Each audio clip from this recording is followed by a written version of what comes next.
បាទ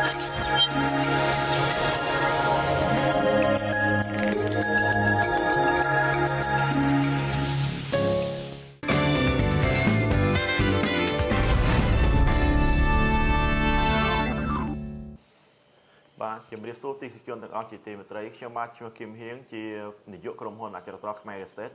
និងជាប្រធានសមាគមអ្នកវិនិយោគនៅភូមិអចលនទ្រព្យកម្ពុជាថ្ងៃនេះខ្ញុំបាទមានកិត្តិយសណាស់ដែលបានធ្វើជាវាគ្មិនកិត្តិយសនៅក្នុងកម្មវិធីសេឱកាសខ្ញុំរបស់សន្និទូទស្សន៍ Night TV ទស្សនិកជនទាំងអស់ជាមេត្រីប្រសិនអស់លោកអ្នកចង់ចូលរួមជា comment ឬក៏តាក់ទងមកក្នុងកម្មវិធីសេឱកាសខ្ញុំនេះគឺលោកអ្នកអាចបង្កើតជាទូ live ដោយគ្រាន់តែចូលទៅ App Store និង Play Store បន្ទាប់មកស្វែងរកពាក្យទទួលតម្លៃរួច download ទៅហើយគ្រាន់តែវាយលេខកូដ ID 999នោះនឹងបានឃើញនៅករណីទូទាស់របស់ Night TV ដែលកំពុងផ្សព្វផ្សាយនេះ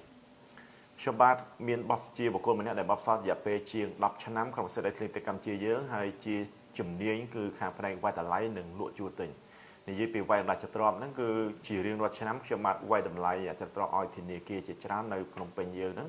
ពិសេសគឺធនាគារមកពីចិនមកពីតៃវ៉ាន់មកវៀតណាមឬក៏ម៉ាឡេស៊ីក្នុងស្រុកហ្នឹងគឺវាយតម្លៃច្រើនហើយជារួមទៅរាល់ការដាក់បញ្ចាំទ្រព្យសម្បត្តិនៅធនាគារដែលមានតម្លៃរាប់សែនរកលានហ្នឹងគឺភាគច្រើនកម្រផុតពីដៃខ្ញុំបានគឺគេមកច្រើនតែទៅវាយតម្លៃរីឯការទូតលក់ជួលនៅភ្នំពេញក៏មានច្រើនដែរអញ្ចឹងថ្ងៃនេះសប្បាយចិត្តណាស់ដែលបានធ្វើជាវិក្កាមពេញនេះអញ្ចឹងបើសិនជាមានអ្វីដែលអាចសួរសូមសួរមកចុះដំបូងខ្ញុំសូមឆ្លើយនៅសំណួររបស់គុជិសាដែលនិយាយអំពីស្ថានភាពអចត្រប់ក្នុងអំឡុងពេលនេះលោកខ្ញុំមិនដឹងថាតើគុជិសាជាបរិសុទ្ធស្ត្រីទេសូមសួរហាត់ឈ្មោះថាគុជិសាចុះនិយាយរួមទៅស្ថានភាពនៅតំបន់បច្ចុប្បន្ននេះគឺដំណើរការជាធម្មតាអញ្ចឹងព្រោះអីពាក្យថាដីធ្លីផ្ទះសម្បែងហ្នឹងគឺពីណាគេក៏ត្រូវការដីថាផ្ទះណាគាត់ថារយៈពេលប្រហែលឆ្នាំចុងក្រោយហ្នឹងតម្លៃឡើងច្រើនណាអញ្ចឹងបើសិនជាវាឡើងច្រើនហើយបើសិនជាចង់ឡើងទៀតវាពិបាកខ្ញុំឧទាហរណ៍ថានៅពេលដែលយើងមានប្រាក់ខែ$200បើសិនជាប្រាក់ខែឡើងដល់400 100% គឺ400ហើយអញ្ចឹងគឺឡើង200ប៉ុន្តែនៅពេលដែលយើង400ហើយយើងឡើងតែ50%ទៀតគឺឡើង200ទៀតហើយអញ្ចឹងនៅពេលដែលប្រាក់ខែកាន់តែច្រើនភាគរយគឺមិនអាចឡើងច្រើនទេដោយសារតែឆ្នាំ2012 13 14 15ហ្នឹងដីធ្លីយើងឡើងច្រើនអញ្ចឹងបើសិនជាឡើងច្រើនហើយ13ក៏ឡើង14ក៏ឡើង15ក៏ឡើង16ក៏ឡើងហើយ17គឺដំណើរការធម្មតាអញ្ចឹងជារួមគឺបើចង់ឲ្យដីធ្លី2017ឡើងខ្លាំងដោយ13 14 15រឿងវាមិនអាចទេប៉ុន្តែទឹកប្រាក់ដែលកើនឡើងគឺវាច្រើនភាគរយតិចប៉ុន្តែទឹកប្រាក់ច្រើនដោយសារតែតម្លៃអចត្រប់យើងគឺវាកំពុងតែមហាកម្រិតមួយខ្ពស់ហើយសូមបន្តមកសំណួរមួយចំនួនទៀតដែលតកតងទៅនឹងឈៀងលីបសួរថាខ្ញុំកំណត់ណែណាបាទឈៀងលីបខ្ញុំមកគឹមហៀងហ្នឹងមានស្រុកកំណើតនៅភូមិបវត្តលើឃុំបវត្តស្រុកចត្រាខេត្តស្វាយរៀងនៅជាដែននៅប្រទេសវៀតណាមហើយបច្ចុប្បន្នហ្នឹងគឺជាក្រុងបវត្តនៅក្រុងបវត្តហ្មងបាទហើយតាមផ្លូវជាតិ1ចម្ងាយពីភ្នំពេញយើង167 គីឡូម៉ែត្រហើយខ្ញុំមកកំពុងតែមើលថាតើមានសំណួរណាដែលល្អហើយចាំបាទសួស្តីឈ្មោះលោកសុផលបាទលោកសុផលសុខសប្បាយណា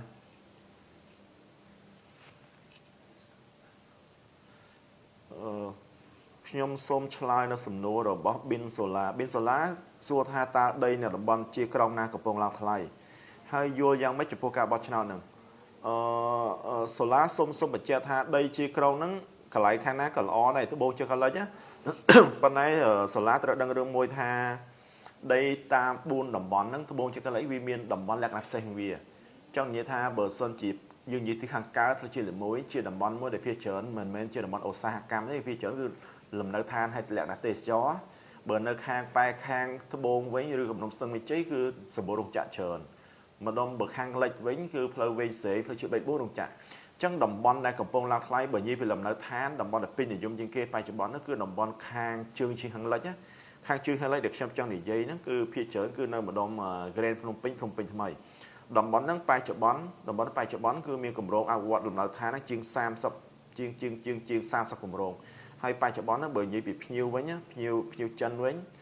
ភ្ញៀវដែលមកទិញភាគច្រើនគេចាប់អារម្មណ៍នៅតំបន់ Camco ដោយសារតំបន់ហ្នឹងឥឡូវហ្នឹងវាមានសារ Eon ផងវាមានសារ Macro Thai ផងរបស់គាត់ជាង30អញ្ចឹងតំបន់នេះខ្ញុំគិតថាជាតំបន់មួយដែលអាចដំណើរការល្អបើនិយាយពី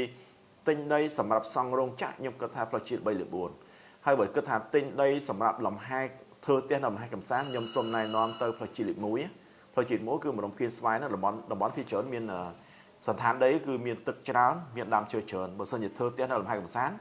về để chắc soi sọc ấy cứ là món này một đồng kia xoay ban nay bà tha cả lại để nơi Rosie luôn nơi xưa sầm rạp về để dương cặp bông này miền một bò Rosie thưa cái nhưng cái than là bón khang chương chỉ hàng lệnh nó cứ chỉ bón mùi lò hay xem ma xôm bản to cái thì xua chơi ta sầm nô mùi tiết tẹt tàu bằng depo xua tha đây lụa miền sầm tu lang bất rư của mình xem xôm bật chẹt tha rư đây lô nâng lang đùm láng nó đã sàn chẹt đợt xa tai tì sai mi cá plak đó phải cho bón ấy bởi dương thì dây tới khi phút đây lô lụa đã xa ấy lụa đây lô khi phút đây lô lụa đòi sàn lụa đông nâng lụa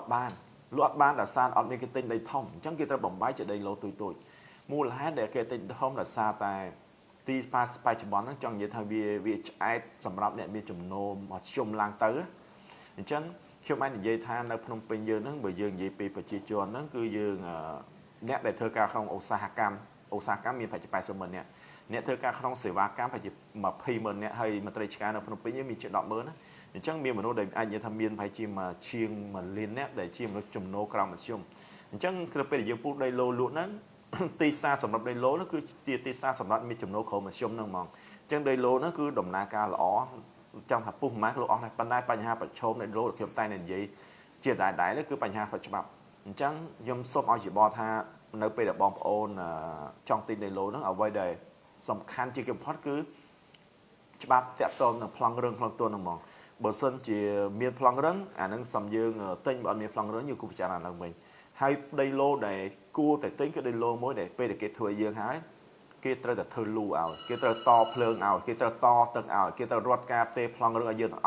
trong cầu rộng đây lô thằng lại ná để bây để kỳ lúa bây để cái lúa cứ kia tê phăng rừng ở dương cái thơ phơi ở dương cái to tức to phơi ở dương bây giờ tình hai dương xong thì ở lời của bán phèm trăm khẩu bay trăm khẩu bán nó chuyện đây lô dương cố tình ban nay cầu rộng đây lô thằng lại ná để cái lúa hai kia thơ phăng rừng ở dương tế rứa có cái to phượng to tức ở miền phơi cho bán lúa nhưng cái thằng cúp chả nào là mình men ha có tính này ban nay bởi dương tính đó mình đăng chụp pe ná ban trôn ở đây chẳng đây lỗ nó vì mình chỉ ở bây giờ dương đấy khăm xôm mình to rương mũi tiệt tơ nó là sập ho cái thà chật bọt nào cái thà chật bọt cho cái thà đây chọc thao từ vô đường mạch đây các bất lộ sập ho là Mr. sập ho khăm sập chẹt ha đây chọc thao đưa lao thái đây vì mình cả ta được bọt nào thế đợt xa cả ta nè lũ nó còn miên cùng nứt nè lũ nó còn trong ha có trong ban hu hai pe khi ông tay để chụp chiêm vào chụp luôn còn lúc đầy ở đây mà cả lại chẳng nó không khăn đồ bình hàng trên đây đồng bón nó khi ông kiện ở đây hàng trên phải chịu bay pon bay rồi thì chẳng còn đặt lụa còn tẹt tơ bọc chẳng còn thay còn chồng lụa đập peso còn tiêm mà cái đấy buôn pon phèn mồi trong ba giờ bo tha lụa bán này của hàng trên là bay pon bay rồi còn nó còn tha có trong bán buôn pon phèn rồi nhưng tha ở ấy đấy đặt lụa chóp ban là trên này bay khai khối còn tẹt tơ khi ông với còn thả lớn nó mấy cái hai đầu với ông cái tinh son chẳng mau phải chích bắt chó mền ót nhưng mà mình chỉ có chó để sao làm lại để nè bong đặt món cứ vi ở thử hai chế bay pon bay đó bong lụa buôn pon phèn mấy cái tính cho có thảแล้วก็cho đọp phi rồi tiền có cho họ đó buôn pon không cầm nước con nó có cho ấp ram rồi con té viên nó tập thay chẳng phô viên mới chỉ làm lại để thì xa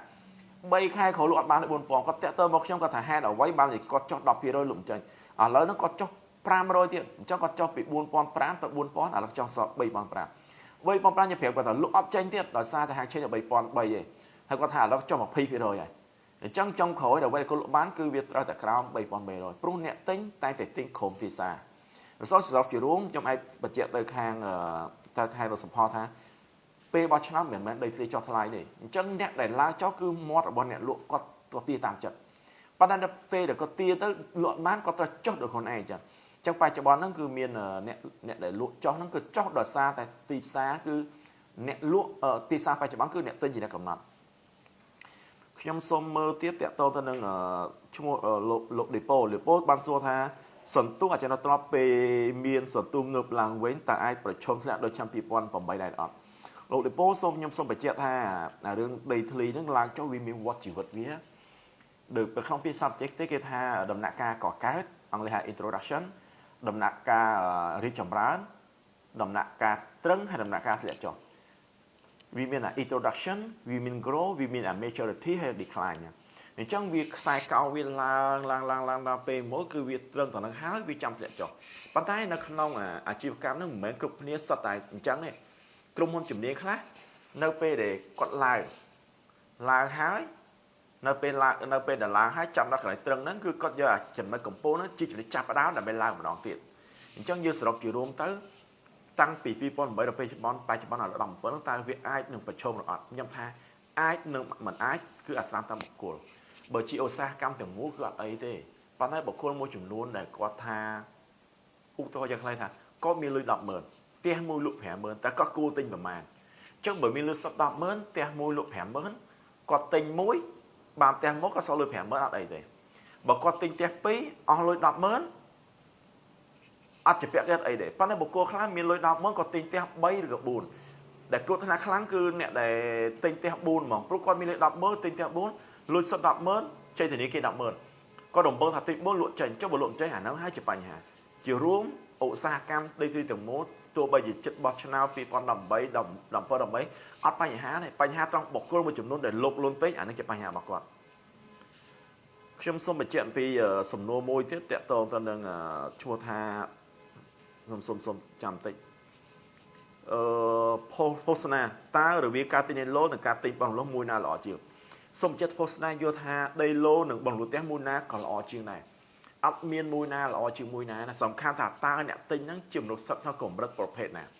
ưu tiên họ tha trong Moscow tha ở Posna dàng bài tế còn nhầm chết tha ta Posna nó miên tên nó hơi đến nơi ở dụ mà bọn chân chỉ ưu tiên họ tha Posna nó ở dụ phải chỉ sang sắp cho nắm tôm riệp ca hai phải máu rửa trên riệp ca nhưng cô tha ở những bà cô bong đồng lụt té cho bộ ấy nơi bây giờ riệp ca hai microsoft như cả vẹt này rồi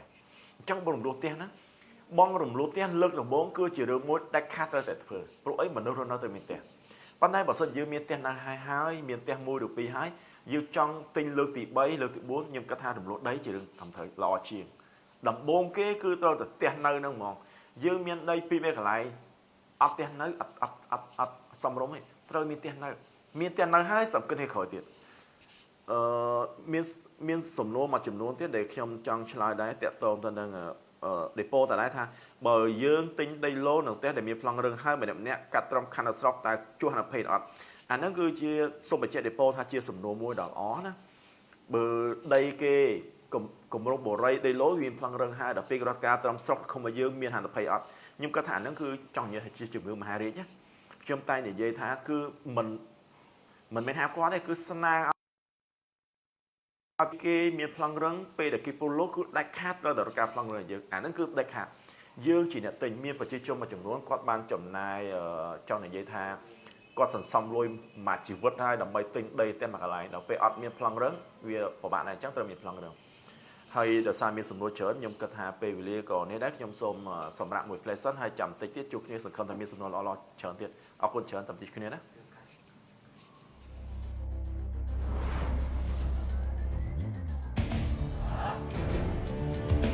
cả tháp ở cạnh đây cướp bè cứ chui sang cướp chỉ vật mà nụ cướp rồi bón thai rồi việc âm này bón sạ nâng sơ là thò với chợ sạ à với thời nâng tới ai đầm lại chiến ấp thì pol này đây sơ lan nâng hai cho chne sơ mal on ta ca liên chụp ra nâng vip ở đây sơ đây thấy chư chắp nơi ăn đất ta ca bàn ai thế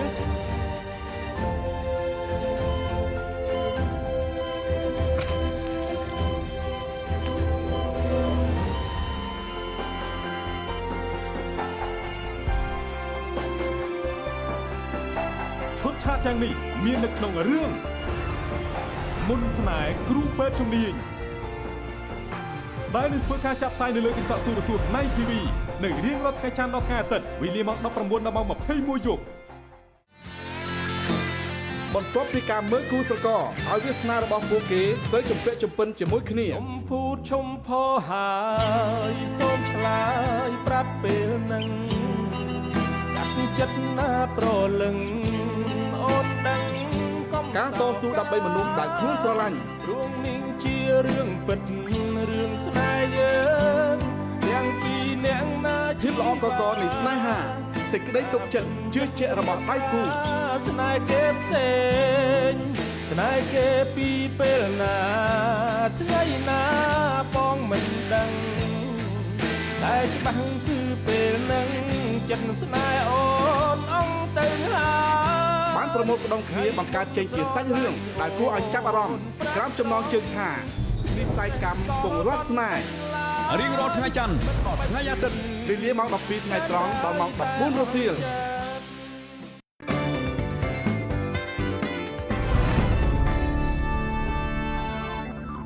បាទជំរាបសួរទស្សនិកជនម្ដងទៀតហើយវគ្គនេះគឺជាវគ្គមួយដែលលោកអ្នកអាចទូរស័ព្ទចូលមកកម្មវិធីដតម្ដងដើម្បីពិភាក្សាគ្នាខ្ញុំបាទរីករាយនឹងទទួលនៅរាល់សំណួររបស់លោកអ្នកតាមរយៈទូរស័ព្ទអញ្ចឹងសូមអញ្ជើញបាទខ្ញុំសូមបន្តមកសំណួរទៀតតើ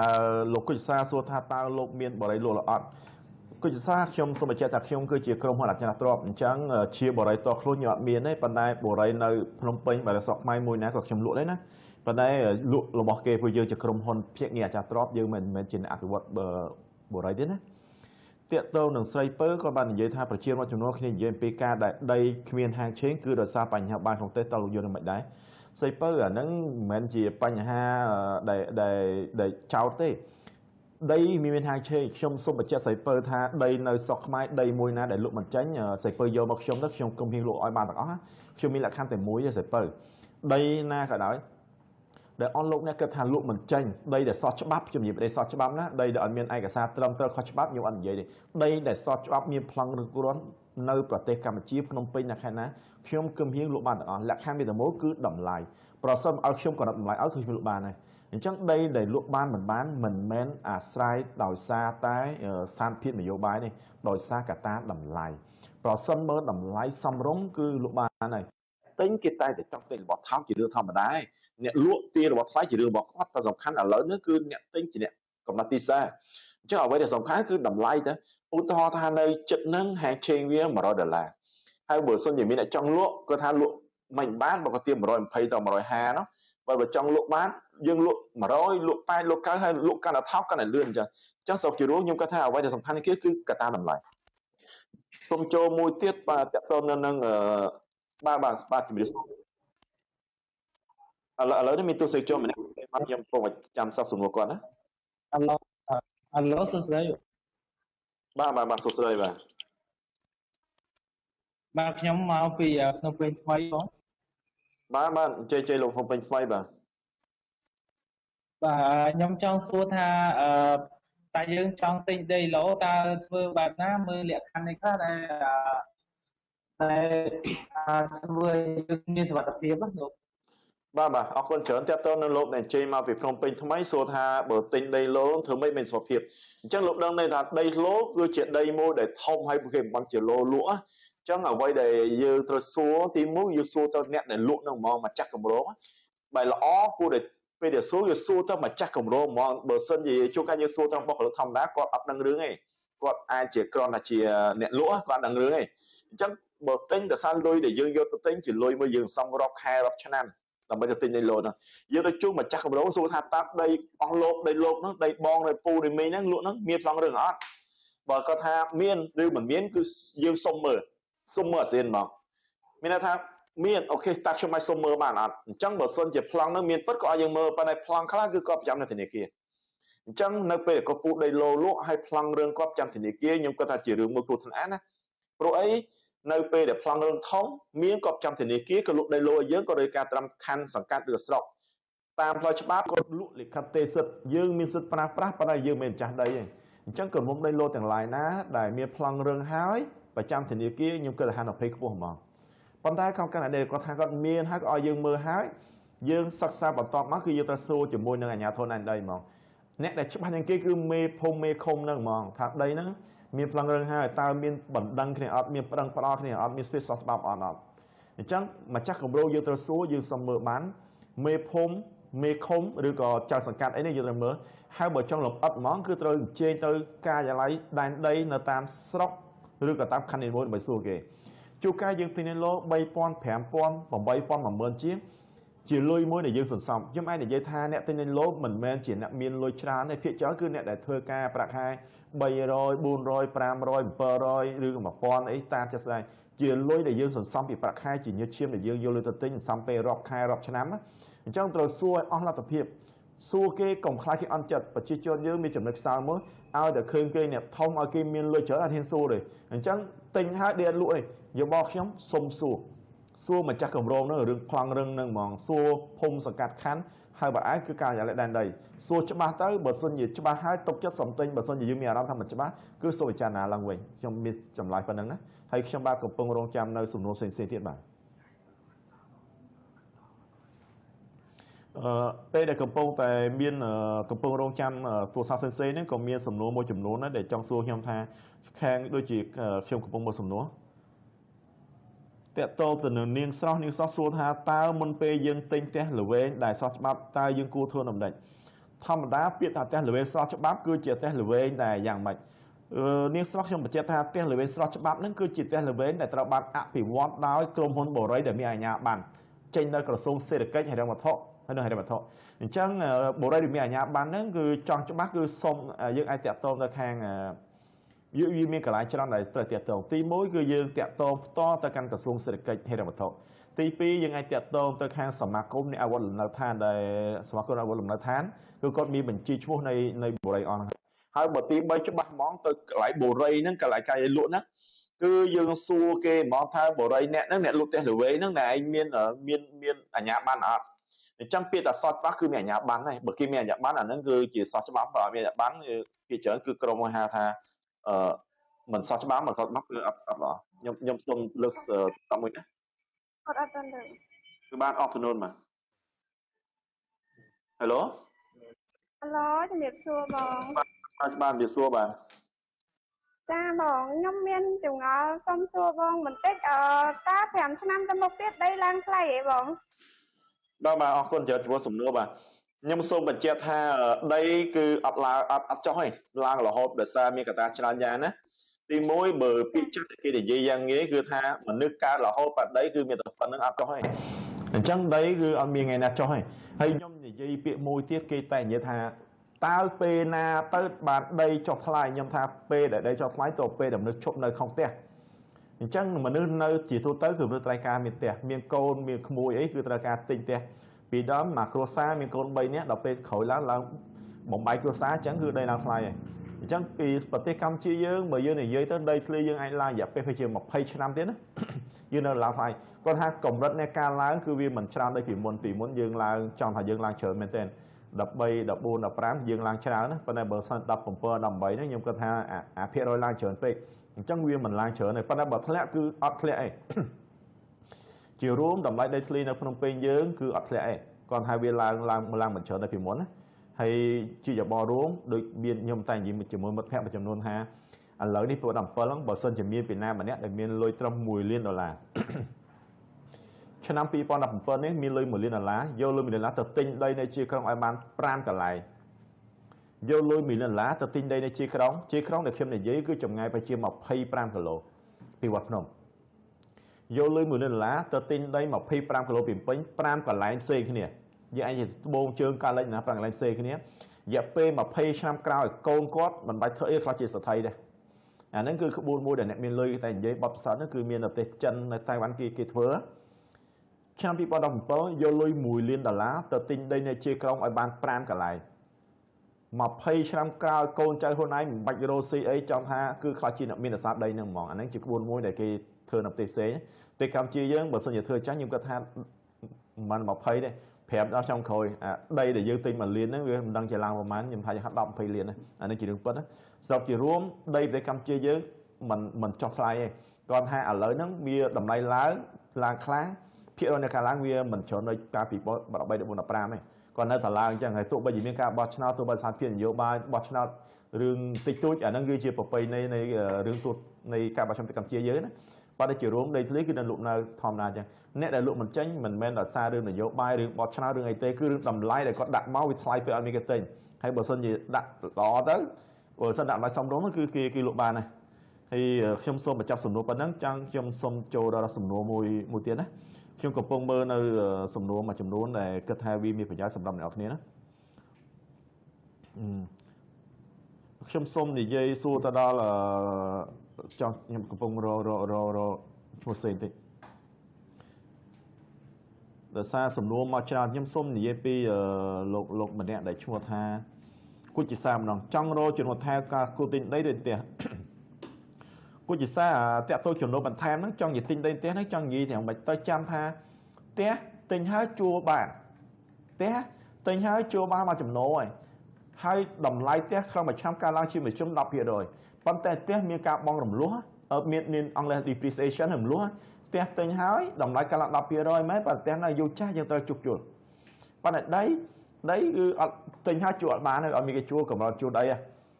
ហើយដីអត់មានការរំលោះទេដីគឺដីអត់មានអស់ប្រើថាអស់ថ្មអគុយទេគឺដីនៅដីរហូតហើយអ្វីដែលសំខាន់ដីឆ្នាំមួយឆ្នាំឡើង 20-30% អញ្ចឹងដីជារឿងមួយដែលថា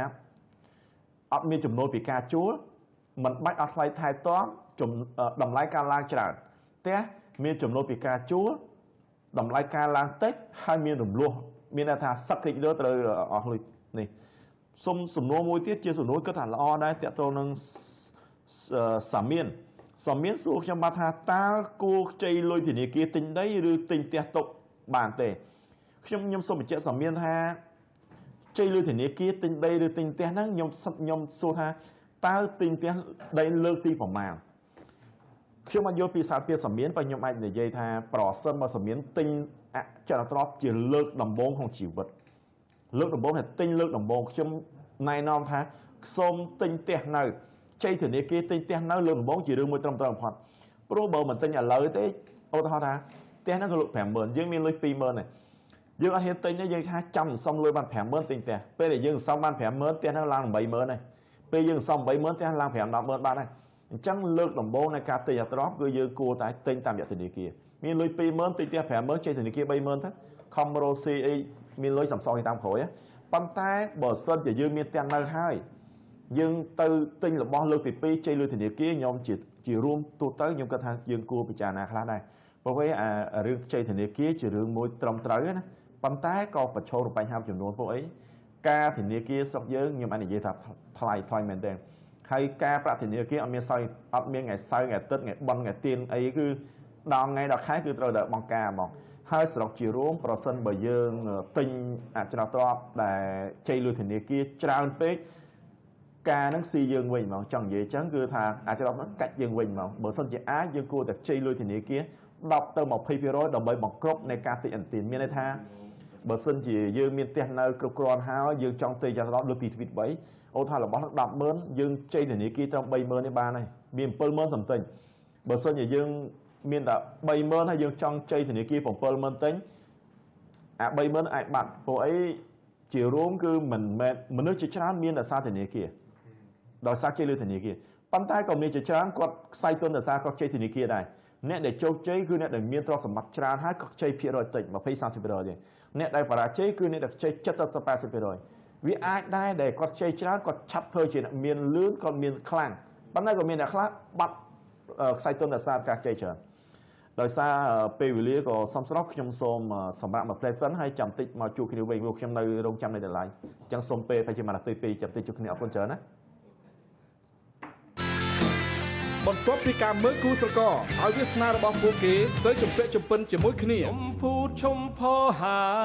យសូមឆ្លើយប្រាប់ពេលនឹងកាត់ចិត្តណាប្រលឹងអូនដឹងការតស៊ូដើម្បីមនុស្សដែលខ្លួនស្រឡាញ់រួមនេះជារឿងពិតរឿងស្នេហ៍យើងទាំងពីរនាក់ណាជាល្អកកនៃស្នេហាសេចក្តីទុកចិត្តជឿជាក់របស់ដៃគូស្នេហ៍គេផ្សេងស្នេហ៍គេពីពេលណាថ្ងៃណាបងមិនដឹងតែច្បាស់គឺពេលនឹងចិត្តស្នេហ៍អូនអងទៅហើយបានប្រមូលផ្ដុំគ្នាបង្កើតចេញជាសាច់រឿងដែលគួរឲ្យចាប់អារម្មណ៍ក្រោមចំណងជើងថាវិស័យកម្មពង្រត់ស្នេហ៍រៀងរាល់ថ្ងៃច័ន្ទថ្ងៃអាទិត្យវេលាម៉ោង 12 ថ្ងៃត្រង់ដល់ម៉ោង 14 រសៀល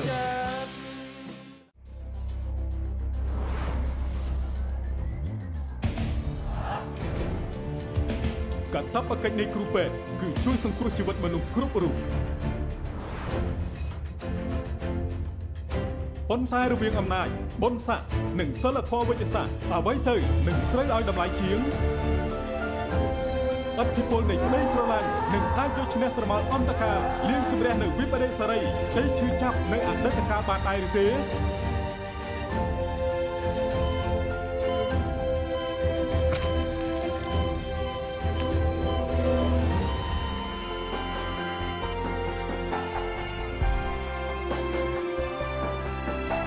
ឈុតឆាកទាំងនេះមាននៅក្នុងរឿងមុនស្នេហ៍គ្រូពេទ្យជំនាញដែលនឹងធ្វើការចាប់ផ្សាយនៅលើកញ្ចក់ទូរទស្សន៍ Night TV នៅរៀងរាល់ថ្ងៃច័ន្ទដល់ថ្ងៃអាទិត្យវេលាម៉ោង 19 ដល់ម៉ោង 21 យប់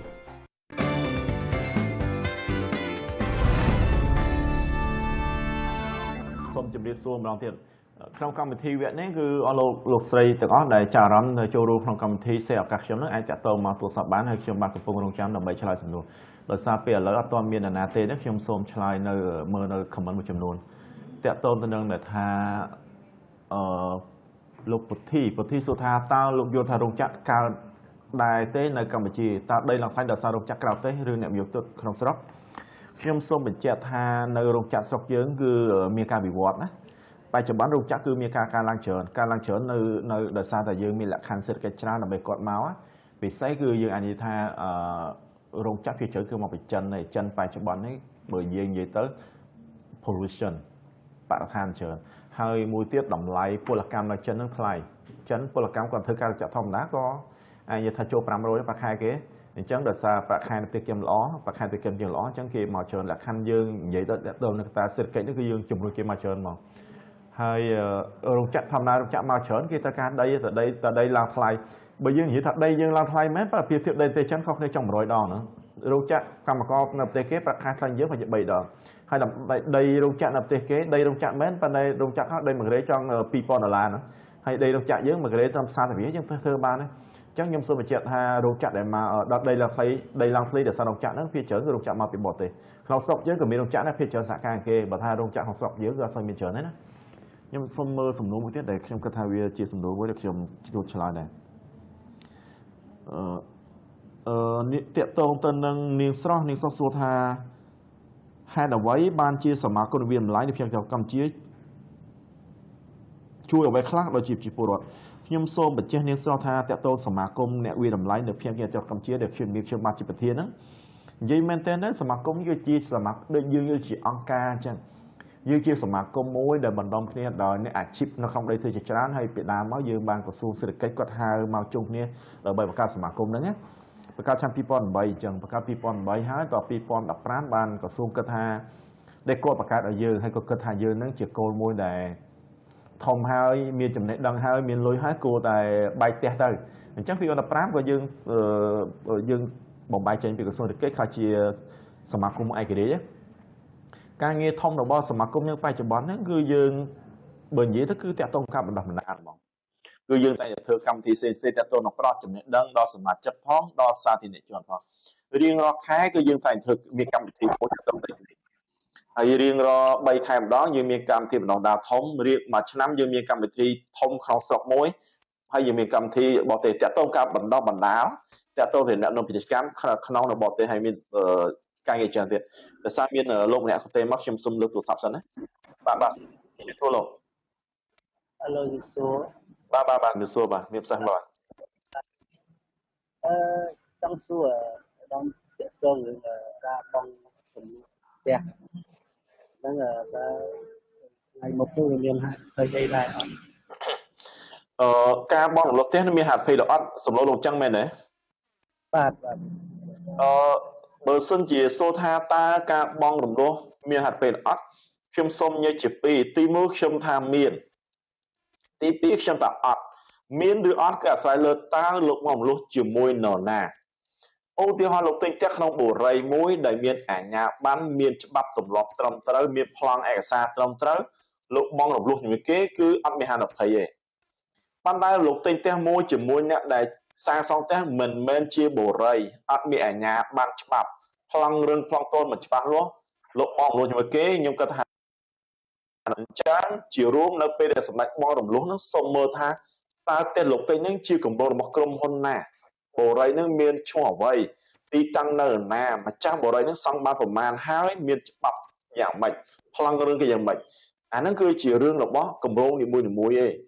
ជារួមបើបរិយធំខ្ញុំមិនមែនខ្ញុំអត់មានអ្នកណូជាមួយបរិយធំទេប៉ុន្តែខ្ញុំមើលទៅអ្នកដែលទិញបរិយពុតថ្មីវាច្រើនគាត់ចំណាញ់លុយមកព្រោះអីបរិយហ្នឹងគឺបរិយមួយដែលថាបើគាត់ថាគាត់លេខ2ក៏បាក់រកលេខ1ដែរអញ្ចឹងវាគាត់ជោគជ័យដោយសារតែគាត់មានឈ្មោះហើយអ្នកដែលទិញគាត់វាជោគជ័យបើរំលោះតាមបរិយថ្មីខ្ញុំមានអារម្មណ៍ថាដូចខ្ញុំកក់ទុកចិត្តហ្មងហើយបរិយផ្សេងៗក៏ល្អច្រើនដែរណាប៉ុន្តែជារួមគឺសំខាន់គឺត្រូវពិនិត្យមើលខ្លួនឯងថាបរិយដូចខ្ញុំនិយាយចឹងឈ្មោះអ្វីមានច្បាប់អត់ប្លង់រឿងផងទន់មានជាប់ធនាគារអត់អាហ្នឹងជារឿងមួយលោកត្រូវគិតខ្ញុំមានប៉ុណ្ណឹងហើយបើមានសំណួរផ្សេងសូមទេម្ចាស់ណាខ្ញុំពងរងចាំណាហើយកុំឲ្យខាត់ពេកខ្ញុំសុំសួរនៅសំណួរឆ្លើយសំណួរដេប៉ូសួរថាខុនដូពេលហ្នឹងបើទិញទុកលក់យកចំណេញហ្នឹងមើលឃើញយ៉ាងម៉េចដែរដេប៉ូខ្ញុំសូមបញ្ជាក់ណាខុនដូហ្នឹងទិញមិនមែនសម្រាប់លក់ចំណេញទេពួកអីប្រជាជនមួយចំនួនគាត់ទិញខុនដូហ្នឹងនិយាយមែនតើដូចចង់ខ្មាស់បរទេសដែរអ្នកខ្លះទិញខុនដូមកប៉ុន្តែដល់ខុនដូជាអ្វីទេខ្ញុំនិយាយអ្នកដែលទិញខុនដូបើចង់ទិញខុនដូត្រូវបំពេញលក្ខខណ្ឌមួយចំនួនទី1ទិញផ្ទះឲ្យបាន2 3ឡើងសិនទៅពេលដែលមានផ្ទះ2 3ហើយទៅទិញដី2 3កន្លែងឲ្យសិនទៅមានដី2 3កន្លែងហើយសំទៅទិញខុនដូទិញមិនមែនដើម្បីលក់ចំណេញទេទិញអ្នកដែលទិញខុនដូភាគច្រើនគឺទិញបង្ហាញពីភាពស៊ីវិល័យនិងភាពមានបានរបស់ខ្លួននិយាយទៅទិញខុនដូបង្ហាញថាខ្លួនជាអ្នកមានប្រាប់គេថាមានផ្ទះ2 3កន្លែងឬធម្មតាណាក៏មានដែរប្រាប់គេមានដី2 3កន្លែងគេថាធម្មតាគេក៏មានប៉ុន្តែប្រាប់គេថាមានខុនដូ3កន្លែងគឺគេនិយាយថាណែជាអ្នកមានពួកខុនដូនោះគឺសម្រាប់អ្នកមានហ្មងទិញខុនដូភាគច្រើនមានថាយើងមានផ្ទះគ្រប់គ្រាន់ហើយយើងមានដីគ្រប់គ្រាន់ហើយយើងទិញខុនដូបានភាពស៊ីវិល័យហើយមួយទៀតខុនដូហ្នឹងគឺបើយើងជួលបានថ្លៃប៉ុន្តែបើនិយាយថាខុនដូទិញឲ្យលក់ចំណេញអត់គឺខ្ញុំនិយាយថាគឺប្រហែលជាអត់ចំណេញទេតម្លៃខុនដូគឺមិនចំណេញទេវាអាចចំណេញតែបន្តិចតួចបំផុតបើប្រៀបធៀបដីហើយផ្ទះអញ្ចឹងទិញខុនដូអ្នកខ្លះថាទិញបើយើងនិយាយមែនតើអ្នកខ្លះថាទិញដើម្បីផាសុខភាពដើម្បីភាពស៊ីវិល័យដើម្បីបង្ហាញថាខ្លួនជាអ្នកមានហើយជួនកាលទិញខុនដូទៅមួយខែទៅនៅមួយថ្ងៃអញ្ចឹងដេកលក្ខណៈថាជាលក្ខណៈកំសាន្តអញ្ចឹងមានន័យថាមានដីមានផ្ទះគ្រប់គ្រាន់សម្រាប់ទិញខុនដូបើសិនជាយកតមានដីផ្ទះទេខុនដូមិនមែនសម្រាប់និយាយយ៉ាងខ្លីខុនដូមិនមែនសម្រាប់អ្នកក្រទេគឺសម្រាប់អ្នកមានខ្ញុំសូមឆ្លើយនៅសំណួរមួយទៀតបើមានសំណួរអាចទេមកប៉ុន្តែអត់មានទេខ្ញុំឆ្លើយនៅសំណួរមួយចំនួនណាខ្ញុំសូមសំណួរឆ្លើយរបស់បុត្រាតាកែសួរថាតើការទិញដីឬផ្ទះបងលុះឬមួយផ្ដាច់មួយណាល្អជាងបុត្រាតាកែរឿងទិញដីផ្ទះរំលោះនិងផ្ដាច់មួយណាល្អជាងវាបើសួរខ្ញុំឬសួរ100នាក់ក៏គេឆ្លើយគ្នាដែរអាបងផ្ដាច់គឺវាល្អជាងហើយយើងមានលុយយើងបងផ្ដាច់យើងបានដីផ្ទះមកវិញអត់ជាអំណរគេរឿងអីដែលពិបាកវាបាត់ត្រង់ថាអត់លុយអានឹងមកគេរំលោះមិនមានលុយគេបងផ្ដាច់ហើយទាំងគេដែលខ្ញុំតែមានទិញដីធ្លីតែមានលុយយើងបងគ្រប់ឲ្យគេហើយជពាក់គេទៅអីពីថាជពាក់គេដែលអត់លក់ទេណាអ្នកដែលអត់ដែរជពាក់គេអត់ដឹងទេម្នាក់ជពាក់គេដឹងថាជពាក់លុយធនាគារលុយគេដែលអត់លក់ទេព្រោះយើងគិតតែគិតច្រើនអាយុខ្លីអញ្ចឹងចង់ថាយើងរស់នៅឲ្យមានផាសុកភាពជីវិតដែលមានន័យជីវិតដែលមិនជពាក់អំណរគេអញ្ចឹងបើមានលុយឲ្យគេអស់តែជពាក់គេទៅអីយើងទិញបណ្ដាហ្នឹងតោះតែយើងវាចង់និយាយអត់លុយខ្វះលុយអាហ្នឹងគេទិញរំលោះបើយើងមានលុយឲ្យគេគ្រប់តាតាក់ទងខ្ញុំកំពុងមើលសំណួរមួយទៀតតាក់ទងនឹង Rickshaw មិនឬខ្ញុំថាតើការទេខ្លងកម្មសិទ្ធិប្លង់រឿងផ្ទះរដ្ឋការខ្លួនឯងមានការលំបាកទេមន្ត្រីរដ្ឋការចង់ថាបើសិនជាគាត់ទិញដីផ្ទះហើយហ្នឹងគាត់រដ្ឋការខ្លួនឯងពិបាកអត់ហើយមន្ត្រីដែលរដ្ឋការទុកចិត្តបានអត់សុំលេខទូរស័ព្ទផងខ្ញុំអត់មានលេខទូរស័ព្ទមន្ត្រីឆ្កាហ្នឹងឲ្យទាំងអស់ទេប៉ុន្តែយើងគិតថាទោះបីជារដ្ឋការខ្លួនឯងក៏ដោយរដ្ឋការដោយមន្ត្រីរដ្ឋការឲ្យវាដូចតែគ្នាអ្នកខ្លះគាត់ចង់និយាយថាបើយើងមានពេលវេលាច្រើនយើងរដ្ឋការខ្លួនឯងព្រោះអីឥឡូវហ្នឹងភូមិសង្កាត់ខណ្ឌក្រុងសូដីក៏គាត់សម្រួលការងារប្រជាជនច្រើនដែរនិយាយទៅគាត់ចាំតែជួយយើងទៅមកបើយើងខ្លួនឯងជាច្រើនគឺយើងគិតថាពិបាកណាស់ពិតបើសិនជារដ្ឋការខ្លួនឯងខ្ញុំណែនាំថាយើងកាន់ខ្លួនឯងទៅអ្នកខ្លះអត់ដឹងធ្វើមិនចុះចង់ថាផ្លូវលើមាត់បើយើងលក់ទេដីយើងកាន់ឯកសារទៅមេភូមិប្រាប់មេភូមិសញ្ញាឲ្យសួរគាត់ថាមេភូមិឥឡូវណាមេភូមិចប់តើខ្ញុំគូទៅណាទៀតអញ្ចឹងមេភូមិប្រាប់ថាគូទៅខាងសង្កាត់ឬក៏ឃុំយើងទៅសង្កាត់ឃុំទៅគេសួរដល់ពេលចាំឲ្យសួរថាតើឥឡូវខ្ញុំទៅណាទៀត គេប្រាប់ថាតាណាតាមទៅអញ្ចឹងអារដ្ឋការទេកំសិតប្លង់រឿងផងតនោះបើសិនជាអាចប្រជាជនកាន់ខ្លួនឯងក៏បានដែរព្រោះអីភូមិសង្កាត់ខណ្ឌក្រុងឬក៏សូត្រអីគេចាំតែជួយប្រជាជនហ្នឹងមកយើងមិនដែរធ្វើមិនដែររត់យើងក៏ពិបាកប៉ុន្តែពិបាកចូលកន្លែងមួយរត់ហើយអត់ដឹងសួរគេទៅណាទៀតចូលកន្លែងទី2ចប់ហើយអត់ដឹងសួរទៅណាទៀតនៅសួរគេប្រាប់យើងហ្នឹងរកដែរហើយមន្ត្រីអ្នករដ្ឋការសូចអីមកច្រើនមកអីគេចាំតែជួយយើងនេះហើយគាត់ថាបើគេរដ្ឋការឲ្យគេយកលុយមួយកន្លែង100 200អាហ្នឹងជាសេវាកម្មធម្មតាណាបើតែបើគេទុកចិត្តបានឬមិនបានខ្ញុំអត់មានយោបល់ទេព្រោះអីមនុស្សរាប់មើលរាប់ផ្សាយអ្នកមិនដូចគ្នាទាំងអស់គាត់ថាឥឡូវមនុស្សល្អច្រើនខ្ញុំកំពុងតែស្វែងរកសំណួរមួយទៀតតាក់ទងទៅនឹងសរឿនក៏សួរថាតើគួរធ្វើយ៉ាងណាដើម្បីបានផ្ទះនៅសម្រាប់អ្នកមានចំណូលទាបក្រោម200តាក់ទងនឹងសំណួរហ្នឹងវាខ្ញុំអាចឆ្លើយបានប៉ុន្តែវាប្រហែលជាចម្លើយមួយដែលបើខ្ញុំមិននិយាយក៏វាមិនកាត់ខ្ញុំឆ្លើយតែម្ដងណាសម្រាប់អ្នកមានចំណូលក្រោម200សានពីបច្ចុប្បន្នហ្នឹងគឺខ្ញុំគិតថាវាអត់មានហ្មងអ្នកដែលមានចំណូលក្រោម200ហើយចង់មកផ្ទះនៅបច្ចុប្បន្នគឺមិនអាចចុះសួរថាតើធ្វើម៉េចអ្នកដែលមានចំណូល200មានផ្ទះនៅបាននៅប្រទេសគេមួយចំនួនដូចជានៅម៉ាឡេគឺគេជួយប្រជាជនច្រើនគេជួយមែនទែនហ្មងដើម្បីឲ្យអ្នកមានចំណូលក្រោម200មានផ្ទះនៅបានគឺយើងត្រូវធ្វើ public housing ផ្ទះរបស់រដ្ឋបច្ចុប្បន្ននេះនៅប្រទេសកម្ពុជាយើងមានគម្រោងជាច្រើនក៏បានប្រាប់ថាជាផ្ទះរបស់រដ្ឋប៉ុន្តែឈ្មោះគឺផ្ទះរបស់រដ្ឋហើយប៉ុន្តែមិនមែនតែឯកជនចំតួហ្មងអញ្ចឹងបើសិនជាផ្ទះរបស់រដ្ឋលក្ខណៈសម្បត្តិផ្ទះរបស់យ៉ាងម៉េចផ្ទះរបស់រដ្ឋដែលខ្ញុំចង់និយាយទី1រដ្ឋាភិបាលត្រូវឲ្យដីនឹងទៅក្រុមឯកជនសាងសង់ដោយទៅទេដីរបស់រដ្ឋាភិបាលត្រូវធ្វើផ្លូវឲ្យគេត្រូវតភ្លើងឲ្យគេត្រូវតទៅឲ្យគេទៅរៀបចំគម្រោងគេឯកជនគឺមកតែសង់ផ្ទះហើយលក់យកចំណេញ10ទៅ20% នៃតម្លៃសាងសង់បច្ចុប្បន្ននេះគម្រោងជាច្រើនក៏ប្រើពីផ្ទះជួនកាលយើងប្រើពីអង់គ្លេសហើយនឹងខ្មែរយើងជួនកាលបកប្រែទៅវាមិនចំស្អីរឿងទាំងស្រុងណាអង់គ្លេសថា public housing ខ្មែរថាផ្ទះរដ្ឋហ្នឹងគឺផ្ទះហ្នឹងតដីហ្នឹងគឺដីរបស់រដ្ឋមកភ្លើងទឹកផ្លូវអីគឺរដ្ឋអ្នកធ្វើឲ្យការបងពន្ធផ្ទៃឆ្លូទី1គឺរដ្ឋបន្ថយពន្ធយ៉ាងច្រើនឯកជនដែលចង់មកយកគឺត្រូវដេញថ្លៃលើគម្រោងហ្នឹងយកឧទាហរណ៍ឲ្យចំរឿងតម្រូវថារដ្ឋាភិបាលក៏មានដីមួយ50ហិកតានៅជាក្រុងរឿងតាមខេត្តគាត់ចង់យកដី50ហិកតាធ្វើផ្ទះឲ្យអ្នកមន្ត្រីរាជការនៅឬមានចំណូលក្រោម200ហ្នឹងគឺរដ្ឋនឹងឲ្យដីហ្នឹងប្រកាសជាគម្រោងសាធារណៈមួយថាដីហ្នឹង50ហិកតានឹងត្រូវធ្វើផ្ទះចំនួន50ហិកតាខ្ញុំគិតថាប្រហែលបាន3 1ហិកតាអាចសង់បាន70ទៅ80លវែងមកហ្នឹងហិកតាបើផ្សេង50ហិកតាប្រហែលជាបាន300ទៅ400លវែងគឺយើងចង់ធ្វើប្រមាណលវែងទៅ1ហិកតាវាបាន70លវែងចឹង10ហិកតាវា700លវែងអាហ្នឹងគឺវាតាមចេះស្ដាយអញ្ចឹងណាចឹងដីហ្នឹងគឺសម្រាប់ធ្វើជាផ្ទះចំណូលក្រុមមធ្យមដីហ្នឹងរដ្ឋាភិបាលដាក់ប្រកាសដីថ្លៃរាល់ក្រុមហ៊ុនសាងសង់ទាំងឡាយណាដែលចង់ធ្វើផ្លូវ housing ហ្នឹងគឺរដ្ឋឲ្យដីហើយរដ្ឋធ្វើផ្លូវឲ្យតទឹកឲ្យតភ្លើងឲ្យអញ្ចឹងអ្នកណាដែលចូលដេញថ្លៃហ្នឹងគឺត្រូវបង្ហាញប្លង់នៃការសាងសង់ខ្លួនឯងឲ្យរដ្ឋាភិបាលមើលឲ្យដេញថ្លៃមានន័យថាប្លង់ផ្ទះគេសង់អញ្ចឹងផ្ទះមួយល្វែងអស់7000ឧទាហរណ៍ណាអញ្ចឹងគឺក្រុមហ៊ុនមានសិទ្ធិលក់ចំណេញលើហ្នឹង10ទៅ20%លក់តែ8000ទៅ9000យ៉ាងច្រើនឧទាហរណ៍អញ្ចឹងអាហ្នឹងមកផ្ទះរដ្ឋពិតប្រាកដមកបើសិនជាផ្ទះលក់ចំណូលក្រោមតម្លៃក្រោម10000អ្នកដែលមានចំនួនប្រាក់ខែ200អាចទិញបានហើយប៉ុន្តែបើសិនជាផ្ទះដែលមានតម្លៃល្បាក់ថា25000 30000ទៅអ្នកដែលមាន200គឺខ្ញុំអាចនិយាយថាគឺមិនអាចចង់និយាយយ៉ាងខ្លីថាគឺមិនអាចទិញផ្ទះនៅបានទេព្រោះផ្ទះរងថ្ងៃសិតតែ25000ឡើងទៅ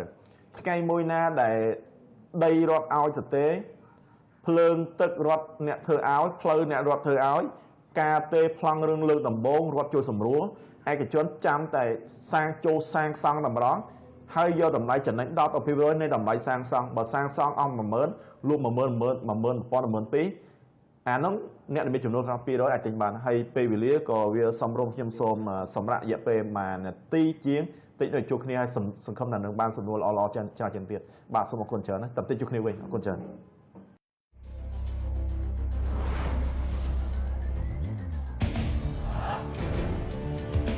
កាតព្វកិច្ចនៃគ្រូពេទ្យគឺជួយសង្គ្រោះជីវិតមនុស្សគ្រប់រូប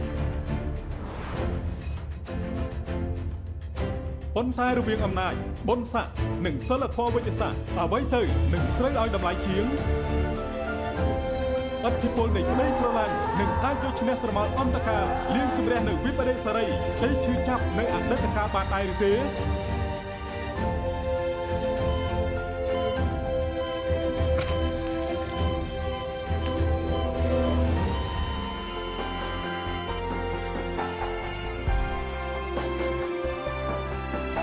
ឈុតឆាកទាំងនេះមាននៅក្នុងរឿងមុនស្នេហ៍គ្រូពេទ្យជំនាញដែលនឹងធ្វើការចាប់ផ្សាយនៅលើកញ្ចក់ទូរទស្សន៍ Night TV នៅរៀងរាល់ថ្ងៃច័ន្ទដល់ថ្ងៃអាទិត្យវេលាម៉ោង 19 ដល់ម៉ោង 21 យប់បន្ទាប់ពីការមើលគូស្រករឲ្យវាសនារបស់ពួកគេទៅជំពាក់ជំពិនជាមួយគ្នាខ្ញុំភូតឈុំផហើយសូមឆ្លើយប្រាប់ពេលនឹងកាត់ចិត្តណាប្រលឹងអូនដឹងការតស៊ូដើម្បីមនុស្សដែលខ្លួនស្រឡាញ់រួមនេះជារឿងពិតរឿងស្នេហ៍យើងទាំងពីរនាក់ណាជាល្អកកនៃស្នេហាសេចក្តីទុកចិត្តជឿជាក់របស់ដៃគូស្នេហ៍គេផ្សេងស្នេហ៍គេពីពេលណាថ្ងៃណាបងមិនដឹងតែច្បាស់គឺពេលនឹង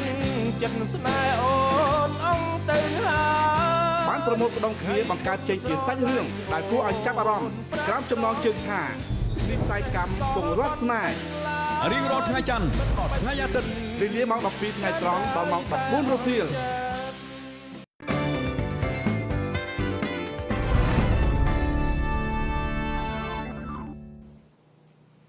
បាទជំរាបសួរទស្សនិកជនម្ដងទៀតហើយវគ្គនេះគឺជាវគ្គចុងក្រោយដែលខ្ញុំបានត្រូវជួបលោកអ្នកនៅក្នុងកម្មវិធី Share បបសខ្ញុំឥឡូវនេះខ្ញុំបានកំពុងតែមើលនៅសំណួរមួយចំនួនហើយខ្ញុំនឹងបានឆ្លើយនឹងសំណួរដែលគិតថាជាសំណួរមួយដែលចំណេញដល់អ្នកនរគ្នាតកតោនឹងសំណួរមួយចំនួនដែលខ្ញុំកំពុងតែស្វែងរកហ្នឹងកូនស្រស់មានឪពុកគាត់សួរសំណួរមួយដូចជាល្អម្យ៉ាងដែរគាត់សួរថាបបពិសោធន៍ឆ្លងមកហ្នឹងតែខ្ញុំបាទមានអាណាគេធ្លាប់មានអាណាប្តឹងសមាគមរបស់លោកគ្រូដែរទេដោយសារតែពួកគេទិញបានទិញពីលោកគ្រូខ្ញុំដូចអត់ដែរមានអាណាគេប្តឹងផងកូនមានឪពុកនិយាយរួមទៅដោយសារតែអ្វីដែលខ្ញុំធ្វើពីច្រើនខ្ញុំមិនមែនជាអភិវឌ្ឍណាចង់និយាយថាបូរីខុនដូឬក៏ដីឡូដែលធ្វើនៅប្រទេសកម្ពុជាទាំងអស់ហ្នឹងគឺខ្ញុំគ្មានហ៊ុនជាមួយពួកគាត់សូម្បីមួយរៀលនិយាយទៅខ្ញុំមិនមែនជាអ្នកហ៊ុនពួកគាត់ទេគ្រាន់តែហ៊ុនខ្ញុំគឺនិយាយទៅខ្ញុំមានហ៊ុនគាត់ 3% មានតែបើខ្ញុំលក់បានយក 3% ដោយសារខ្ញុំជាអ្នកលក់អញ្ចឹងអត់មានណាគេប្តឹងខ្ញុំទេវាខ្ញុំមិនចាស់កម្រងហើយកម្រងអត់មានប្លង់រឿងច្បាស់លាស់ខ្ញុំមិនទទួលទេយើងទទួលអ្វីដែលមានប្លង់រឿងច្បាស់លាស់តាមផ្លូវច្បាប់នេះកម្រងដែលលក្ខណៈថាមិនច្បាស់លាស់អត់មានប្លង់ត្រឹមត្រូវប្លង់ចាំធនាគារអ្នកអវត្តអត់មានបើប្រវត្តិត្រឹមត្រូវគឺខ្ញុំមិនទទួលទេយើងទទួលអ្វីដែលត្រឹមត្រូវដល់ពេលអញ្ចឹងរស់ស៊ីជាង10ឆ្នាំទៅអត់ដែរមានណាគេប្តឹងផងសង្ឃឹមថាគេនឹងប្តឹងមិនប្តឹងជាងរហូតពួកអីខ្ញុំអ្នកវិជ្ជាជីវៈមិនមែនជាអ្នកវិនិយោគមិនជាអ្នកដែលរស់ស៊ីទេគាត់ថាចង់ថាអ្នកជំនាញអ្វីដែលយើងធ្វើភាគច្រើនយើងជួយតែផ្ដល់ព័ត៌មានដែលត្រឹមត្រូវដល់សាធារណជនអញ្ចឹងជាទូទៅព័ត៌មានយើងផ្ដល់មកហ្នឹងគឺប្រជាជនក៏បានផលចំណេញច្រើនដែរគាត់ថាជួនកាលវាប៉ះពាល់ទៅដល់ម្ចាស់គម្រោងដែលរស់ស៊ីមិនត្រឹមត្រូវអាហ្នឹងវាជិះវាបំផុតដែរធ្វើម៉េចវាការងារវាត្រូវអញ្ចឹងបើខ្ញុំមិននិយាយប្រជាជនដឹងតែណាគេរងគ្រោះគឺប្រជាជនហ្នឹងអញ្ចឹងយើងត្រូវតែនិយាយហើយក៏សុំទោសដល់គម្រោងមួយចំនួនដែរបើសិនជាអស់លោកគម្រោងដែលមិនទាន់មានច្បាប់មិនទាន់អីត្រឹមត្រូវអីសុំរដ្ឋការសុំច្បាប់ទៅយើងរស់ស៊ីគ្រោះច្បាប់គ្នានឹងសង្គមរីចម្រើនបើយើងរស់ស៊ីអត់មានគ្រោះច្បាប់ផងអញ្ចឹងប្រទេសយើងវាមិនរីចម្រើនហើយវាត្រូវអញ្ចឹងសង្ឃឹមថាយើងរស់ស៊ីគ្រោះច្បាប់គ្នាទៅខ្ញុំសុំមកសំណួរតាក់ទងទៅនឹងខ្ញុំគិតថាសំណួរហ្នឹងគាត់សរឿនគាត់សួរថាតើលោកគិតថាកម្ពុជាយើងប្រហែលឆ្នាំទៀតអាចដើរឲ្យដូចប្រទេសម៉ាឡេអាចឬមិនអាចសរឿនខ្ញុំបញ្ជាក់ថាតាមចរន្តសេដ្ឋកិច្ចយើងសប្តាហ៍ថ្ងៃហ្នឹងគឺយើងដើរក្រោមម៉ាឡេ20ឆ្នាំគិតពីលបឿននៃសេដ្ឋកិច្ចយើងកម្ពុជាដើរក្រោមម៉ាឡេ20ឆ្នាំប៉ុន្តែកំណើនសេដ្ឋកិច្ចយើងហ្នឹងគឺការលើលបឿននៃការដើរយើងគឺលឿនជាងម៉ាឡេអញ្ចឹងយើងមើលថាឥឡូវហ្នឹងគឺយើងស្មើនឹងម៉ាឡេកាលពី20ឆ្នាំមកយើងអាចសមោថាឥឡូវនេះយើងក្រោមម៉ាឡេ20ឆ្នាំយើង2017វាសូចដូចម៉ាឡេពី1997អញ្ចឹងជារួមយើងឃើញថាប្រហែលជា2037បានខ្មែរយើងដូចម៉ាឡេឥឡូវជារួមគឺយើងស្មើអញ្ចឹងប៉ុន្តែសេដ្ឋកិច្ចវាមានឡើងមានចុះទៅតាមរកាវាប្រទេសណាក៏ដោយដែលមានវិបត្តិនយោបាយហើយសេដ្ឋកិច្ចនឹងខ្ទេចមក ម៉ាឡេរយៈពេលប្រហែលឆ្នាំចុងក្រោយនេះសេដ្ឋកិច្ចម៉ាឡេអត់ឡើងដោយសារតែបញ្ហាកត្តានយោបាយប៉ុន្តែខ្មែរយើងគឺកត្តានយោបាយរឹងមាំអញ្ចឹងទោះបីជាឥឡូវនេះយើងក្រោមម៉ាឡេ20ឆ្នាំប៉ុន្តែប្រសិនបើសង្គ្រាមយើងរក្សាលំនឹងដូចបច្ចុប្បន្នហ្នឹងតែអនាគតយើងលំនឹងទៀតខ្ញុំគិតថាមិនមែន20ឆ្នាំតែទាន់ម៉ាឡេខ្ញុំគិតថាយ៉ាងច្រើន15ឆ្នាំយើងនឹងស្មើម៉ាឡេហើយព្រោះអីសំខាន់គឺស្ថានភាពនយោបាយឲ្យតែមានលំនឹងគឺសេដ្ឋកិច្ចដើរហើយ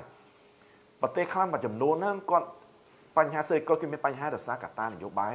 បើនយោបាយមានលំនឹងគឺយើងនឹងទៅមុខហ្មងអញ្ចឹងខ្ញុំគិតថាឲ្យតែនយោបាយមានលំនឹងដូចបច្ចុប្បន្នហ្នឹងទៅមុខយើងមានលំនឹង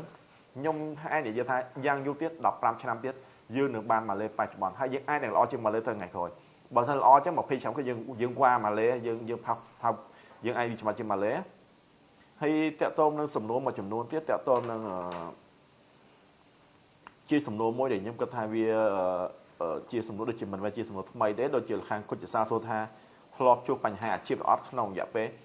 ធម្មតាបើយើងនិយាយទៅដើរយប់យូរគុំជួខ្មោចចង់និយាយចឹងណាដូចជាខ្ញុំរស់ស៊ីមកយូរឆ្នាំដែលមានបញ្ហាប្រឈមអត់ខ្ញុំថាបញ្ហាប្រឈមរាល់ថ្ងៃឯងពីដើមខ្ញុំអត់ចេះច្រើនទេហើយធ្វើការអីធម្មតាប៉ុន្តែបច្ចុប្បន្ននេះខ្ញុំអញ្ចឹងខ្ញុំចេះមួយចំនួនណា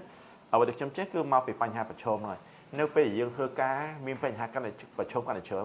យើងដោះស្រាយកាន់តែច្រើននៅពេលយើងដោះស្រាយបានទូចបញ្ហាទូចមួយបញ្ហាធំជាងនឹងមកយើងដោះស្រាយបញ្ហាធំនឹងបានបញ្ហាធំជាងនឹងមកយើងដោះស្រាយបញ្ហាកាន់តែច្រើនចំណេះយ៉ាងកាន់តែច្រើនអញ្ចឹងខ្ញុំរីករាយណាស់នៅពេលដែលមានបញ្ហាប្រឈមព្រោះវាជាមេរៀនមួយដែលត្រូវបរៀនយើងហើយខ្ញុំកំពុងរកឈ្មោះថ្លៃអ្នកផ្សេងៗទៀតដើម្បីអាចនេះបានតើតើវិធីសួរថាចំណូលទីបំផុតប្រមាណទើបអាចទិញផ្ទះនៅបានវិធីតើតើចំណូលទីបំផុតមកអាចទិញនៅបានវាមានច្រើនកត្តាដូចថាអ្នកខ្លះគាត់រលុយតែឯងគាត់ចាយតែឯងអ្នកខ្លះរលុយទាំងប្តីទាំងប្រពន្ធផងហើយចាយទាំងប្តីប្រពន្ធទេអ្នកខ្លះរលុយតែឯងនេះចំគ្រួសារផងចំពុកម្ដាយក្មេកពុកម្ដាយបកើតផងអ្នកខ្លះរស្រីតែប្តីប្រពន្ធតែឯងនេះចំកូនផងក្មួយផងហើយទាំងសងខាងទៀតអញ្ចឹងសួរថាចំណូលប្រហែលឯងបងលុះផ្ទះបានខ្ញុំដូចខ្ញុំនិយាយថាតើចំណូលដែលបានមកតែយើងបានទាំងអស់ឬក៏យើងត្រូវញីរំលែកទៅខាងសាច់ញាតិខាងយើងឬសាច់ញាតិខាងគ្រួសារទៀតសរុបជារួមបើសិនជាបុគ្គលម្នាក់ដែលគាត់ចង់រំលោះផ្ទះមួយតម្លៃប្រហែលជា 35,000 ណាផ្ទះមួយដែលមានតម្លៃ 35,000 បើសិនជាគាត់ចង់រំលោះហ្នឹងគាត់ស្ទាល់តែមានប្រាក់ខែតែឯង$500ឡើងទៅបើសិនជាមានប្រាក់ខែក្រោម$5,000ហើយចង់រំលោះផ្ទះមួយ$30,000ឡើងទៅយើងគិតថាជារឿងមួយពិបាកពួកឯងធម្មតាគេត្រូវចែកនឹងភាគរយនៃចំណូលយើងបើសិនយើងមានប្រាក់ខែ500គឺយើងតាមចាប់ធនាគារគេឲ្យយើងរំលោះប្រហែលជា30ទៅ40%នៃប្រាក់ខែយើងគឺប្រហែលជា$150ទៅ$165ក្នុងមួយខែពួកយើងត្រូវទុក70%នៃប្រាក់ខែដើម្បីទ្រទ្រង់នឹងការរស់នៅអញ្ចឹងបើប្រាក់ខែ500យើងត្រូវបង់ទៅរំលោះនឹង150ទៅ165នេះយើងគិតមើល150 160ហ្នឹងតាឧទាហរណ៍មួយខែ150មួយឆ្នាំ1800 10ឆ្នាំ18000ហ្នឹង20ឆ្នាំ36000ហ្នឹងអញ្ចឹងបើសិនជាក្រោម500ចង់រំលោះផ្ទះមួយខ្ញុំគិតថាជារឿងមួយពិបាកលើកលែងតែផ្ទះ public housing របស់រដ្ឋដែលរដ្ឋប្រកួតដីឲ្យធ្វើផ្លូវធ្វើទឹកធ្វើលូតភ្លើងឲ្យប្រកាសដេញថ្លៃជាសាធារណៈឲ្យឯកជនមកសាងសង់គិតតែថ្លៃសាងសង់អស់10000លក់11000 12000អាហ្នឹងបានអ្នកចំណូលក្រោម500អាចរំលោះបានបើសិនជាមិនមានវិធីសាស្ត្រទេអ្នកដែលមានចំណូលទាបគឺថ្ងៃដែលទិញផ្ទះនៅខ្ញុំគិតថាដូចវានៅឆ្ងាយពេកហ្នឹងសួរសំណួរមួយទៀតខ្ញុំដូចចង់អរគុណដែរដែលលោកសរឿនក៏សួរថាធ្វើម៉េចឲ្យខ្លាចជាអ្នកចំនួនជោគជ័យដោយខ្ញុំបាទនិយាយមែនតើខ្ញុំបាទដូចនិយាយទៅខ្ញុំគ្មានអីដើម្បីជោគជ័យទេខ្ញុំដូចអត់បានធ្វើឲ្យធំដុំជាងគេឆ្ងាយគ្រាន់តែថាឆ្លងកាត់បទពិសោធន៍ជីវិតច្រើនឆ្លងកាត់ការលំបាកក៏វាច្រើនឆ្លងកាត់ដំណាក់កាលនៃនិយាយទៅអាយុគឺវាពាក់កណ្ដាលជីវិតណាចុះបទពិសោធន៍ច្រើនបើយើងនិយាយទៅចំណេះដឹងមានមួយចំនួនអាចប្រើការបានប៉ុន្តែបើជោគជ័យមកខ្ញុំអត់ទាន់ជោគជ័យព្រោះខ្ញុំអត់ទាន់មានអ្វីជាកម្មសិទ្ធិធំដុំហ្មងគាត់ថាមានជីវិតរស់នៅដ៏សុបាយរាល់ថ្ងៃខ្ញុំធ្វើការច្រើនសុបាយច្រើនដោយសារអត់ដែរធ្វើអំពើអាក្រក់និយាយរួមទៅអត់បោកប្រាស់គេអញ្ចឹងយើងសុបាយច្រើនធ្វើការលែកដើមជាជីវៈទៅវាជាជីវិតភាពជោគជ័យជីវិតខ្ញុំមានហើយបើអាជីវកម្មខ្ញុំអត់ទាន់ជោគជ័យឡើយព្រោះយើងអត់ទាន់មានអ្វីជាធំដុំណាបើជីវិតជោគជ័យព្រោះពីដើមមកដេកនៅវត្ត6ឆ្នាំឥឡូវមានផ្ទះនៅមានឡានជិះមានលុយចាយបាយហូបអានោះវាជោគជ័យជីវិតហ្នឹងណាប៉ុន្តែបើឲ្យធំហឺហាយខ្ញុំមិនមែនជាអ្នកមានទេចង់រយៈយ៉ាងខ្លីអញ្ចឹងណា ខ្ញុំសូមតាក់ទងមួយទៀតកូនស្រស់មានឪពុកស្ដាប់លោកគ្រូអភិបាលហើយមិនត្រឹមតែសមាជិករីករាយទេតើមានមនុស្សប្រមាណ100សមាជិកទិញពីក្រុមហ៊ុនលោកគ្រូទោះបីជាកូនមានឪពុកចង់ទិញពីខ្ញុំក៏ខ្ញុំអត់មានលក់ឲ្យដែរព្រោះខ្ញុំអត់មានកម្រងឲ្យត្រូវលក់ទេនិយាយមែនតើហ្នឹងមានកម្រងមួយចំនួនគាត់ឲ្យខ្ញុំលក់ដែរប៉ុន្តែដោយសារលក្ខខណ្ឌខ្ញុំតម្រូវមកគាត់ទទួលយកបានដូចដីឡូឬផ្ទះលុយមួយចំនួនឲ្យខាងក្រុមហ៊ុនខ្ញុំលក់ឲ្យខ្ញុំអ្នកលក់ប៉ុន្តែលក្ខខណ្ឌខ្ញុំlàដីឡូឲ្យខ្ញុំលក់ខ្ញុំទាគាត់ទី1ដីហ្នឹងប្លង់រឿងត្រូវតែមានទី2ប្លង់រឿងហាមចាំធនាគារទី3ត្រូវតភ្លើងតទឹកធ្វើផ្លូវឲ្យអ្នកទិញទី3ចាក់ដីឲ្យស្មើទី4គឺយើងត្រូវតែទិញហើយគឺគេអាចចូលនៅបានទី5ទៅវិធីបង់លុយហ្នឹងងាយស្រួលខ្ញុំអ្នកលក្ខខណ្ឌច្រើនពេកអ្នកដែលដីឡូលក់មកជួបខ្ញុំគឺគេរត់ចោលខ្ញុំមកអញ្ចឹងបើសិនជាកូនមាសពុកចង់ទិញពីខ្ញុំក៏ខ្ញុំអត់មានលក់ឲ្យដែរព្រោះអីខ្ញុំសង្ឃឹមថាឆាប់ហ្នឹងមានកម្រងអ្នកដែលពលលក្ខខណ្ឌខ្ញុំដាក់មកគឺតឹងរឹងមនុស្សពុតប្រកាសគឺគេទទួលយកបានព្រោះយើងការពារអ្នកទិញច្រើនអញ្ចឹងបើខ្ញុំលក់កម្រងមួយណាអ្នកទិញគឺមិនបាច់បារម្ភទេព្រោះខ្ញុំបារម្ភជាងអ្នកទិញទៀតខ្ញុំបារម្ភដោយសារតែមុខរបរខ្ញុំមានតែដីធ្លីហ្នឹងបើសិនជាយើងខូចឈ្មោះគេអត់ទិញគឺយើងដាច់បាយអញ្ចឹងយើងខ្ញុំការពារអ្នកទិញច្រើនតែបច្ចៈរហូតដល់ពេលបច្ចុប្បន្ននេះបុរីខុនដូអីវាធំខ្ញុំគ្មានហ៊ុនជាមួយប្រកាសសុំ$3គាត់ថាមានហ៊ុន 3% បើខ្ញុំលក់បានប៉ុន្តែបើលក់អត់បានវាអត់លុយដែរហើយសុំចូលមកសំណួរមួយចំនួនទៀតជាសំណួរមួយដែលដេប៉ូក៏សួរថាតើកត្តាអ្វីខ្លះដែលគេមើលឃើញទីផ្សារនៅកម្ពុជាមិនសូវមានទំនុកចិត្តពិសេសលើតម្លៃខ្ញុំអត់ច្បាស់តាក់ទងដេប៉ូសួរថាគេនឹងសម្ដៅលើនរណាកត្តាអ្វីដែលគេមើលឃើញទីផ្សារនៅកម្ពុជាមិនសូវមានទំនុកចិត្តលើតម្លៃនិយាយគេគឺគេនឹងសម្ដៅលើអ្នកយន្តបរទេសអ្នកយន្តក្នុងស្រុកអ្នកលក់អ្នកទិញឬជានរណាប៉ុន្តែសម្រាប់ខាងខ្ញុំគឺបច្ចុប្បន្នហ្នឹងគឺមិនមែនតែនៅខ្មែរទេនៅប្រទេសដែលកំពុងរីកចម្រើននៅពិភពលោកហ្នឹងគឺតម្លៃដីធ្លីឡើងនៅគ្មានណាទប់ជាប់ទេនៅលើពិភពលោកប្រទេសដែលទប់ដីធ្លីមិនឲ្យឡើងថ្លៃរយៈពេល40ឆ្នាំមានអាល្លឺម៉ង់មួយ